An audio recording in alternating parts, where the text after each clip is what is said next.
year 2000 roundup Nice. between surviving Grift members. This is it. So I think what we're going to do is just start off at the New Year's Eve, Millennium, New Year's Eve, Sherpa and Yetis. And I have very, very little recollection of that night. So, but I do remember you got your stuff stolen, right? Yeah. Yeah. It was a very. It was like, oh. Drama. All right. So who's going first? Well, I have a question first. Was it Sherpa and Yetis? Was it the Alligator yet? Same place, right? Same place, but I think it was Sherpa and Yetis for the Millennium. It was still Sherpa and Yetis then? Yeah. I don't know why I'm asking. I don't think I'd remember that. Just saved my life. Nice toes. Yeah, I just don't have a good situation. You guys all look very clean and proper. And Good white, man. Got your Christmas tree? You got all white rooms. Yeah, right. Exactly. So who's going first?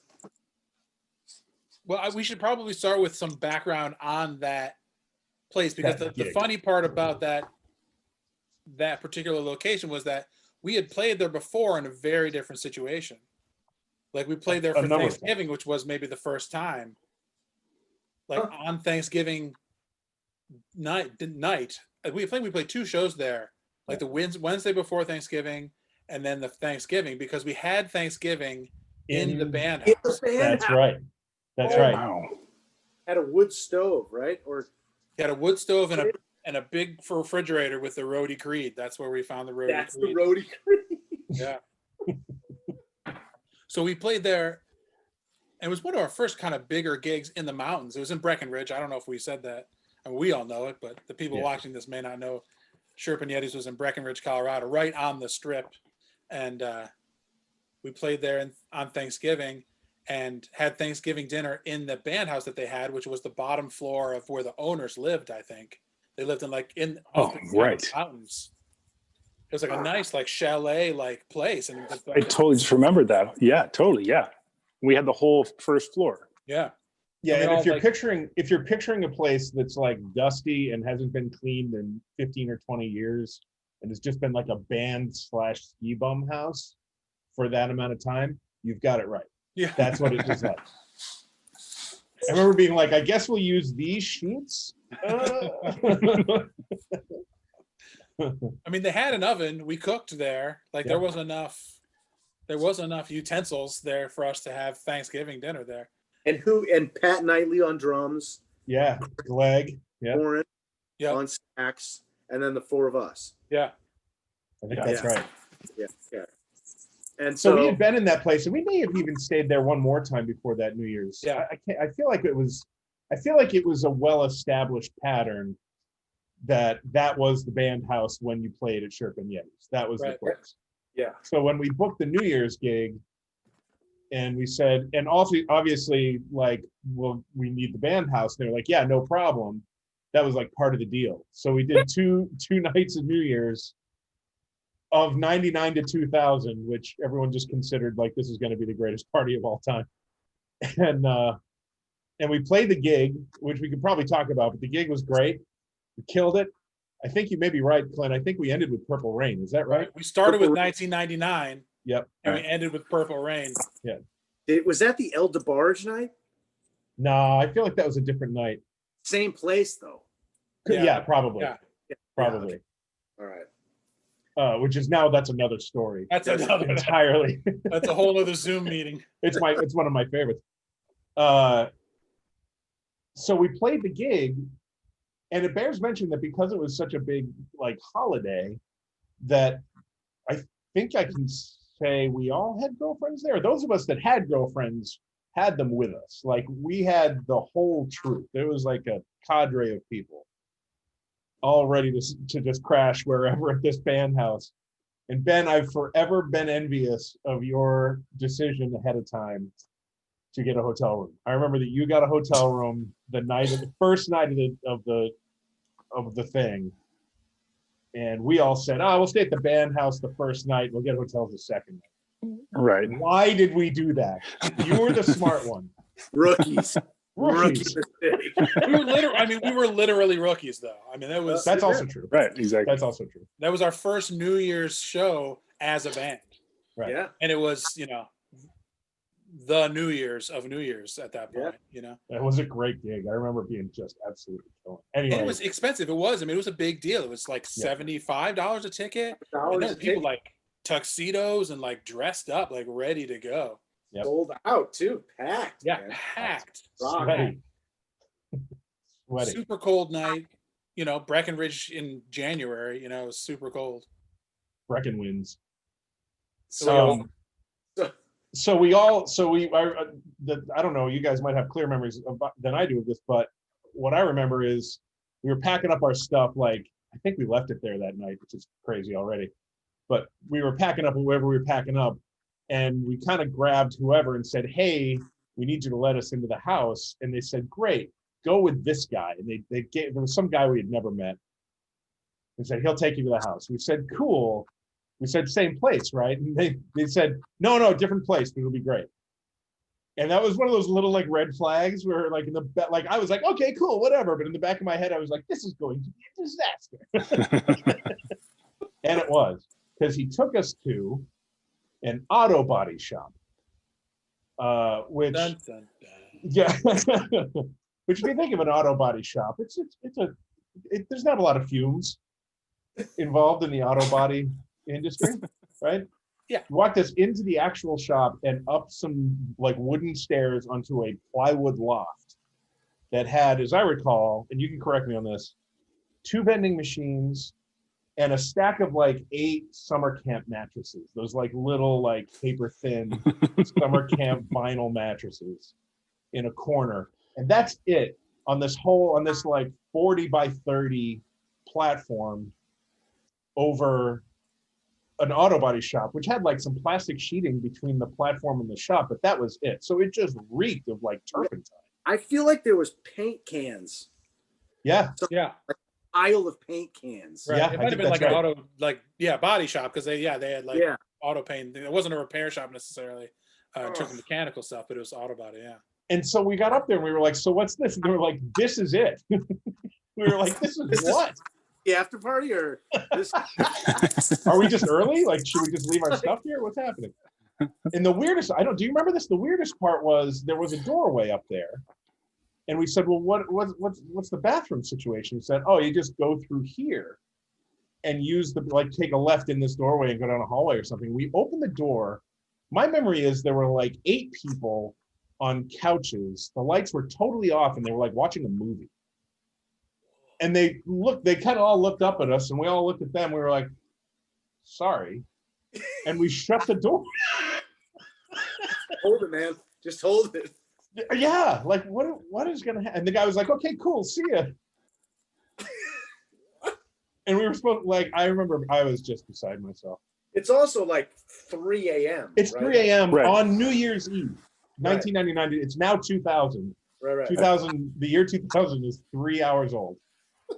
And we had just crushed. Like, it can't be overstated how well that game went. That's right. Right. Like, there, dancing and, Yeah.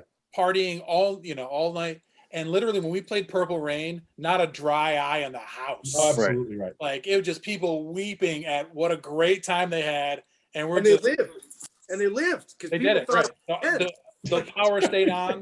They survived. No one lost any money out of it. Well, I mean, no one lost any money due to any hacking or Y2K bugs. Right. And it was it was an epic, like, we were coming down and they were like, yeah, we're gonna go to this band house and just sit on the couch and revel in what just happened, I remember standing up on that platform. So hard. Yeah. Exactly. I remember standing up on that platform and it sort of two things washed over me. One is, we've got to get out of here now. If there's a hotel room left in Summit County, we have to find it. It's 3 a.m. And 2, in the back of my head, I was like, Ben is already in bed. They have a hotel room. He is asleep. It took him 3 seconds to pack up the violin and just, Right. Exactly. So I just remember yeah. I just remember we were like at the end of the show, we were just sweaty and disgusting, and it's 5 degrees outside. So like doing anything that wasn't like snuggling in a couch was just the worst idea ever. Like walking across the parking lot with your stuff was just awful. And like, That's right. oh man, I feel so bad for you guys. I remember sleeping super well that night. I don't know what you guys are talking about. All right, buddy. All right. My recollection is totally Still a little. It hurts a little bit when you say that. Still, because we slept. It was me and my girlfriend Phoebe and Jeff and Sammy Elmore. Yeah. Friend of ours from college, who happened to be with us and was like, "Can I crash with you?" And we were like, "Sure." And now he was like stuck with us. We had Stay 2 at the cars. house. Yeah, exactly. We got this place. What could go wrong? There's a wood stove. So we drove around. We went to like 15 hotels. We couldn't find a room, and finally we just gave up. Pulled into the parking lot of a gas station, so that there was light and it felt like a sort of relatively safe public place. We're just like on some ditch on the side of the road, and slept in our cars. Left the cars idling. I remember I left a little space open so we didn't choke to death on whatever was leaking into the car, and slept for 2-3 hours in our cars. Oh. And then, God bless you, Jeff. We woke up and you were like, "Hey," we went to Denny's, and I remember sitting there miserable at Denny's, like that like, oh God, I just want to sleep here at Denny's, and had like the longest breakfast. And then Jeff was like, "Well, the lift's open in 20 minutes. Take me to the mountain." And I was like, "You are a lunatic." I had nothing left in the tank. We had a gig that night, and Jeff, you snowboarded all day till 4 p.m. Yeah. Wait, it's still crazy. We had a gig on the 1st? Yeah. Yeah, because it was a 2-night run. We had the New Year's Eve and then New Year's. Yeah. Crispy. Oh yeah. That second gig went a lot worse than the first gig. I remember what I remember is sleeping in the fumes. Yeah, You stayed. You and Greg stayed, and stayed. I was like, "God bless you guys." Like, this is good enough, man. Slept for like 10 hours. You did. Yeah, that was my heyday of sleep. Yeah, that's brutal. That was one of those things where later, like the next day, we got a hotel room. So like Jeff, you were on the mountain. Phoebe and I got a room that we were able to get into at like noon or 1, and we were like, "Well, let's get some sleep before this gig tonight." And we fell asleep. And I remember the phone rang at 5. It was like we had the blackout windows down, phone rings, that thing in the hotel room where you wake up like, what? And you look over, it says 5. And I had the really conscious thought that lasted until I actually picked up the phone. Who the hell's calling me at 5 in the morning? Yeah. Who has balls to call me at 5 in the morning? And it wasn't until I think, Clint, it was you saying, "Hey, it's time to like get our shit together," that I was like, "Oh, right. It's 5 p.m. It's dinner time." I have to go work. It's the worst feeling in the world. Oh, man. It's like we'd been to Europe, but we had been nowhere. Right. Well, And that was pretty much the whole year. We learned a lot. We learned a lot that night. Yeah, man. About rock and roll. Yeah. Yeah. Oh, How to run a band. How to book hotel rooms. Just splurge and get your own hotel room. Yeah. Well, it also learned just like how you can go from like the height of rock stardom to just like just crash and burn. Like literally when the gig was done, I went in to get my jacket and it was so packed in there that like people were just going in every room, and there was like a employee office thing and my jacket was in there, and I went in there, my winter jacket with a bunch of CDs and my sunglasses, and it was gone. So it's 5 degrees outside and I've got no jacket. Like in my world, like I don't even have like a backup. Like I had like, what I was wearing for the show, and that was it. Oh, Which I think was like a Hawaiian shirt or something. Right? I don't know what it was, but did it have flames on it, or is that? that was That's a different gig. I remember that. That's another Zoom call. All right. Well, and I had to go outside, and I remember stepping 1 foot in the garage, that auto body shop, and I was like, nope. I turned right around. I was like, I don't care what I do, I am not staying here. Like, right. I lost my jacket, I'm freezing, and now I have like I'm high on these fumes. And I remember, so we said, let's go find the one hotel room that's left. And we went to the hotel that Ben was in. Yes. And I said, we should just knock on every window until we find Ben and sleep on his floor. Seriously. You're welcome. We didn't do that. we pull up and there's another car behind us. And I think I was with Sam and Ryan, you were ahead of us. Yeah. And then a car pulled in behind us. And me and this woman got out at the same time to go into the hotel. And the way I was raised, I opened the door and I stepped back and held the door for her. She walked in up to the office and got the last room in the hotel. Oh, no. Literally the last room in Summit County because I held the door for her. I still haven't forgiven you by that. Yeah, I do. Yeah. Oh, my. Right? No, that's the last time you'll ever do just that. held the door for me. Maybe I should at least offer him the floor, the bathtub. Nothing. That literally happened. Yeah. Wow. I wasn't gonna. I left that part out on purpose. No, it's a very important part. And I would go and I went back with my head down like she got the last room, and so we drove to a parking lot next to a Denny's and slept in our cars. Well, I slept in Sam's car in the passenger seat, and I had my like winter sleeping bag, so I was like, oh, this is gonna be great. I'll be fine. But he had seat heaters, and I didn't know. And so I woke up an hour and a half into sleeping, like in Still the sweating. pain cave, just so sweaty. Like what is going on? What fever did I catch in the middle? Am I still playing the gig? Why do I feel like this? It's awful. Yeah, then we went to Denny's and I asked Ryan to borrow his jacket because he was going to the hotel. So that's right. And I borrowed Ryan's jacket and I had my snowboard, thankfully. And rode at Breckenridge all day. Because I said, I am starting the new millennium on snowboard. Oh, right. Wow. I went to Rasta Pasta for dinner. Dude. And met you guys at the gig for sound check before we started. God, that's amazing that you remember all of that. But you said you wanted to talk about sort of the year 2000 in the band. And I was thinking, like, coming into our meeting, I was like, I don't remember what happened when. Like, I remember certain gigs and certain trips and all the, we lived in this house and that house and all that. But to narrow it down to like, let's talk about the year 2000. This is the only story that pops up. Right. This is the one that's like, this was the thing that I remember. I remember I'd never had a sip of coffee until the year 2000. And Ben Lively got me hooked on coffee. It was lattes, man. That's the way to get in. Oh, they are the end. That's the slippery slope right there. It's the gateway coffee. Exactly. I do remember that. I remember the biggest thing I remember about that year was just like, that was when we started because I had a day job. I was working at the McGuckin Design Center. I remember that. Oh, yeah. Temping over there. The toilet people, yeah. Toilet. And that was the time when we were like playing gigs and staying out until 4 a.m. And then somehow I was at work at 8:30. Yeah. And just fine. Like, I don't understand how a person could do that. But that was just normal. Like, for that whole stretch in Boulder, it's just like we would just work our asses off, stay up until dawn, and then just be fine at work the next day. And maybe it didn't happen as much as I'm thinking it did, but I think it happened like a couple times a week. Yeah, it did.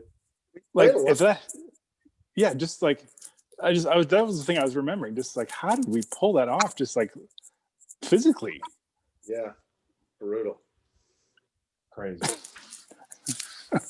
Yeah, I don't remember gigs. I mean, I don't remember Winter Park. I remember that place. I remember the places. And I remember certain songs at a certain place, but I couldn't tell you which gig it was necessarily. It's that kind of, Yeah, I remember Winter Park. It was a pain to get up there. It was like snowing up Route 40. And we got there and it was snowing pretty hard. So there wasn't a lot of people there. And we're like, all right, but we're still gonna, we're gonna set up, we're gonna play, we're gonna do our thing. Professionals. We were like early. And no one was dancing, and we're like, man, I don't know what's so like let's play Stevie Wonder. And we said, if we play Stevie Wonder and they don't dance, it's not us. It's not us. And we did. We played Stevie Wonder, and like 2 or 3 people got up and danced, and we're like, okay, good. All right. This is happening. Just need a little Kickstarter. Exactly. Nice. Of the 8 people in there. Yep. Yeah. And they may have just gotten up to go to the bathroom. I don't remember exactly. But Right. They were on the way to the bathroom and just gave us a little like Yeah. shuffle on the A way. little courtesy shuffle, yeah. Yeah, You could smoke in that place. definitely, yeah. Yeah. definitely. Oh, I That's used to another hate thing that. we haven't talked about in the band yet, but like when we started, there was smoking allowed in bars Oh, yeah. across the country. Yeah. Everywhere. We definitely saw the transition from that'll be, when we talk about Desmond's in New York sometime, we'll bring that up. Oh, Yeah. God. Well, it's worth mentioning. I moved to after I left the band. I ended up moving to New York. My first day living in New York City, like I arrived in New York City, was the first day of the smoking ban in bars. Wow. Oh, nice. That was the beginning. I was like, oh God, I have great timing because we had spent so much time in so many bars, inhaling so much smoke. Oh. It made me insane. And Yeah. and so now it makes me legitimately insane. Like I feel like I cashed all those coupons back then, and now I'm done. No. Right. Casinos, like we'll go to Mohegan Sun every once in a while, and it's unfathomable. Yeah. How many Yeah. people cranking butts and Yeah. you can't even breathe. I mean, I don't know how to Yeah. even hang. Oh, brutal. I remember I would come home from gigs and like take all my clothes off and put them in a garbage bag Yes. Right. and take a shower and then go to bed and then you just deal with the bag some other day, like Right. because A it was so separate like stage of so laundry. strong. Yeah. Yeah. Like, leave it outside your door or something. It was so bad. Probably when we were on tour, because we talked about we got into this pattern of going back east, for at least a few weeks, a couple of times a year, and so you'd play the gig in a smoke-filled room, you'd put the gear in Oh, back, the and the band. next day The you have gear. to open it up and just like, oh, Oh, God. that stale beer and Yeah. spilled beers on the gear and so good. That was the best part about getting the trailer when we Yeah, first got the trailer. Yeah, right. It was like, oh, this doesn't have to be in the back of the van now. We can Just separate quarantine some it of the behind. stuff. Yeah, My back is breaking from loading it, but Yeah. exactly. at least we And- don't smell And it. nobody can go in reverse because who knows how to back up a trailer, but we're good otherwise. Yeah, and it almost caused our deaths several times driving across like Nebraska. Yeah. Right. Yeah. But And that there's a construction site in Pennsylvania, I feel like got real scary. This was 2002, because this was when we drove straight from Boulder to Harrisburg, Pennsylvania, yeah. Right. to meet the CDs. Straight. Straight. So we had been in the van for 24 hours, and the last half an hour was like in pouring rain Yes. at night and on the highway with these construction going both directions, and there wasn't like barriers, it was just cone, like the Like kind of reflectors. cones. Yeah. And so you're like, I have no idea which of these cones I'm supposed to be following, so we just went already cross-eyed trying to figure out where we're going on that road, and I just remember we're not going to make it. We And didn't- about to get our first CDs, like Yeah. so Yeah. much angst. Yeah. Come on. Yeah.